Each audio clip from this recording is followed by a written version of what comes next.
लेकिन ये idea India का फेल हो गया।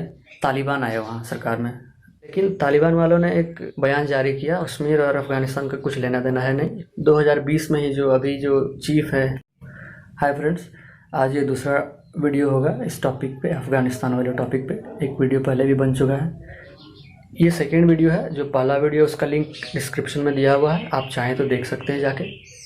तो बात थी 1893 की, जब डुरंड लाइन बनाया गया इंडिया और अफगानिस्तान के बॉर्डर के रूप में। बाद में फिर 1947 में जब पाकिस्तान और इंडिया अलग हुए तो वो पाकिस्तान और अफगानिस्तान की बॉर्डर बन गई। फिर बलूच और खैबर वाले प्रांत को लेकर पाकिस्तान और अफगानिस्तान में झगड़े चलने लगे, वो तो पिछले वीडियो में भी हमने डिस्कस कर लिया है। और इस वक्त इंडिया अफगानिस्तान के साथ थी। फिर 1979 में जब यूएसएसआर ने अपनी आर्मी उतारी अफगानिस्तान में, तो इंडियन गवर्नमेंट जो थी, चरण सिंह जी से लीड कर रहे थे, प्राइम मिनिस्टर थे हमारे, उन्होंने कहा कि नहीं, यूएसएसआर ने ठीक नहीं किया है, ऐसा नहीं करना चाहिए था। इंदिरा गांधी उस समय सत्ता में नहीं थी, उसने बोला अच्छा ठीक है, जो बोलना है बोल ले। फिर 1980s में जब इंदिरा गांधी वापस आई सत्ता में, उन्होंने यूएसएसआर को सपोर्ट किया, रॉ को फिर से काम पे लगाया। उससे हुआ ऐसा कि जो इंडिया में जो मुस्लिम लोग थे उनको थोड़ा ख़राब लगने लगा कि ये यूएसएसआर की मदद कर रही है, वो यूएसएसआर जो अफ़गानिस्तान में इस्लाम को ख़त्म करने आया। और आप जानते हैं अमेरिका वालों ने मुस्लिमों के बीच ये बात फैला रखी थी कि रशिया वाला यहाँ आया है अफ़गानिस्तान में मुस्लिमों को ख़त्म करने, उसके धर्म को ख़त्म करने और अपने धर्म स्थापित करने। और इसी का फ़ायदा लेके आईएसआई वालों ने कश्मीर में आतंकवादी घटनाओं को अंजाम देने लगे, उन्हें उनकी भावनाओं को और भड़काना शुरू किया। लेकिन एक बात है कि भारत ने कभी डायरेक्टली वहाँ जाके काम नहीं किया, वो हमेशा इनडायरेक्ट तरीके से ही काम करता रहा। अगर उसने रशिया की सपोर्ट भी की तो इनडायरेक्टली किया, कोवर्टली किया, रॉ की मदद से किया। ऐसा नहीं कि डायरेक्टली अपनी सेनाएं भेज दी, और वैसा कुछ नहीं किया, क्योंकि उसके पास एक वजह भी थी ऐसा करने की। उसे लगता था अगर रशिया किसी दिन यहाँ से निकल लिया तो हम तो अकेले फंस जाएंगे, अमेरिका और पाकिस्तान वाले हमें घेर लेंगे, तब हम क्या करेंगे। रूस की सेना 10 साल रहने के बाद फिर 1987 में एक समझौता हुआ, जिसे जेनेवा समझौता कहते हैं। जेनेवा अकॉर्ड में, यानी कि जेनेवा समझौता में पाकिस्तान, यूएसएसआर और यूएसए, इन तीनों के बीच समझौता हुआ था। इंडिया भी भाग लेना चाह रहा था, और पाकिस्तान के कहने पर भाग लेने नहीं दिया गया उसे, अमेरिका वालों ने मना कर दिया। इस समझौते से निकल कर आए कि यूएसएसआर अब यहाँ से चले जाएगी अपनी आर्मी को लेकर। अब जब यूएसएसआर के जाने की बात हुई तो इंडिया वालों को लगा चलो ठीक ही हो रहा है। इंडिया वालों ने सपोर्ट किया नॉन अलाइनमेंट की, यानी कि किसी के ब्लॉक की तरफ मत झुको, ना यूएसए की तरफ झुकाव रखो, ना यूएसएसआर की तरफ, जैसे कि इंडिया खुद था। तो अपने हिसाब से उन्होंने सोचा यही ठीक है। यूएसएसआर को लगा कि ये ठीक नहीं हो रहा है, इंडिया वाले हमारे सपोर्ट में नहीं, इतने दिन झूठ मूठ की मदद कर रहे थे, इससे हमारे रशिया के बीच थोड़ा रिलेशन ख़राब हो गया उस समय। तो अब इंडिया वाले अमेरिका की मदद के लिए गए कि आप ही मदद करो यहाँ अफ़गानिस्तान में कुछ। अमेरिका वालों ने मना कर दिया, पाकिस्तान के साथ तो बात बननी थी नहीं, यूएसएसआर वाले पल्ले खुन्नस खाए बैठे थे। तो अब इंडिया वाला क्या करता, एक पुराना रूलर था अफ़गानिस्तान का यूएसएसआर के आने के पहले, जहीर शाह। इंडिया वालों ने उससे बातचीत शुरू की। वो रोम में जाके रह रहा था उस समय, भाग गया था अफ़गानिस्तान से। उसे बोला कि हम तुम्हें राजा बना देंगे, वापस रूलर बना देंगे। उससे धीरे धीरे बात शुरू हुई, लेकिन ये आइडिया इंडिया का फेल हो गया। लेकिन फिर भी दुनिया वालों को ये पता चला कि इंडिया की जो वेट है, जिसे लोग कम आंक रहे थे, वो थोड़ा ज़्यादा है। इसके बाद यूएसएसआर जब चली गई 1989 में, उसके बाद से वहाँ मुजाहिदीनों की सरकार बनी, और इंडिया वालों ने उनसे अपने रिश्ते बनाने शुरू किए। और मुजाहिदीनों के जो नेता थे उनका नाम था बुरहानुद्दीन रब्बानी, जिनसे इंडिया वालों की अच्छी तालमेल हो गई।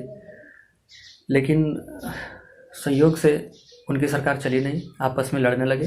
और तब आईएसआई की मदद से 1996 में तालिबान आए वहाँ सरकार में।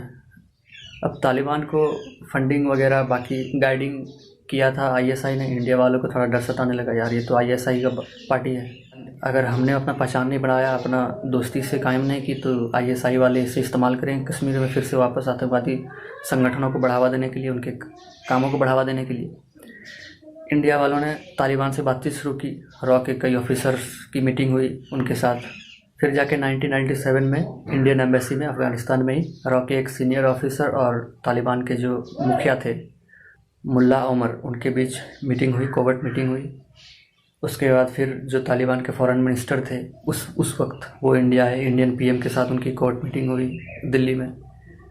अच्छा, बहुत सारे लोग ये सोच रहे होंगे जब यूएसएसआर निकल गया तो फिर क्या ज़रूरत थी इंडिया को वहाँ नाचने की, वो भी निकल लेता चुपचाप।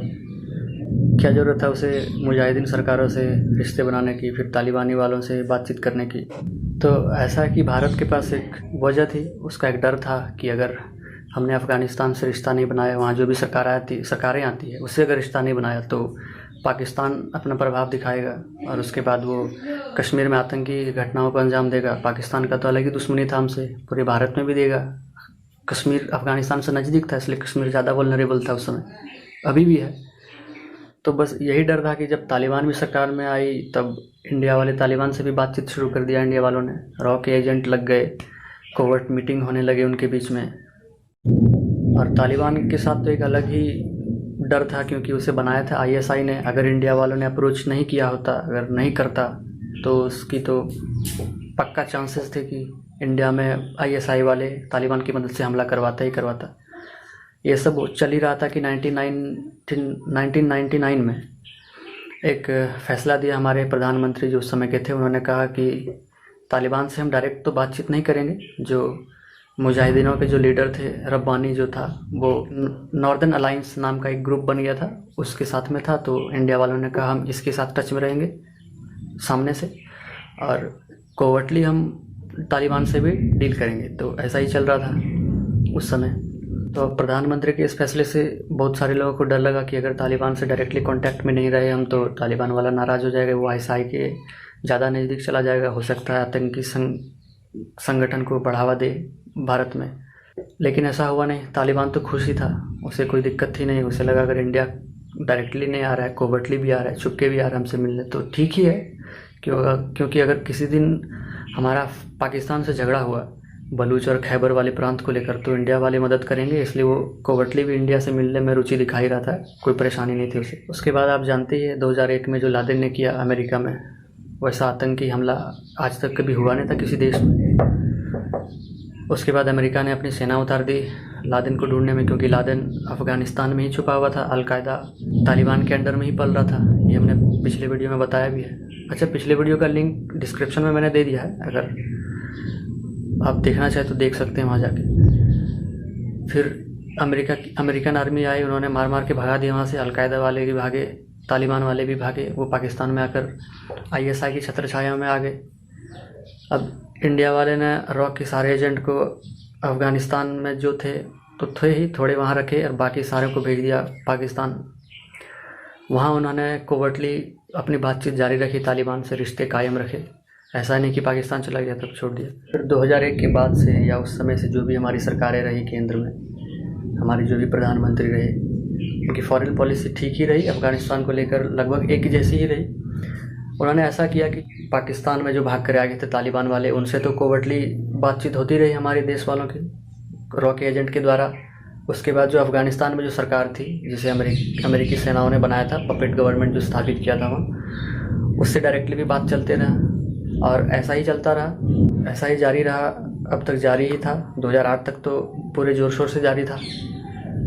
तो इससे ऐसा रहा कि तालिबान से हमारा संबंध भी ठीक रहा। और अब एक टेंशन फिर हुआ जब कश्मीर से 370 हटाया गया। उस वक्त फिर लगा कि अगर आईएसआई वालों ने तालिबान को भड़का दिया या फिर तालिबान भड़क गया, तो आईएसआई और तालिबान दोनों मिलकर कश्मीर में तो हमला पक्का करेंगे ही, साथ में इंडिया के कई और रीजन्स में भी करेंगे। क्योंकि आईएसआई का तो एक ही काम है, वो अफ़गानिस्तान को हमेशा भड़काना चाह रहा है, इंडिया के खिलाफ अपनी ओर लाना चाह रहा है। लेकिन तालिबान वालों ने एक बयान जारी किया। उन्होंने कहा कि देखो, कश्मीर और अफ़गानिस्तान का कुछ लेना देना है नहीं, पाकिस्तान के साथ इनका झगड़ा है, पाकिस्तानी समझे, तालिबान इसमें कुछ नहीं करने जा रहा है। तो इस बात से थोड़े चैन की सांस ली भारत वालों ने।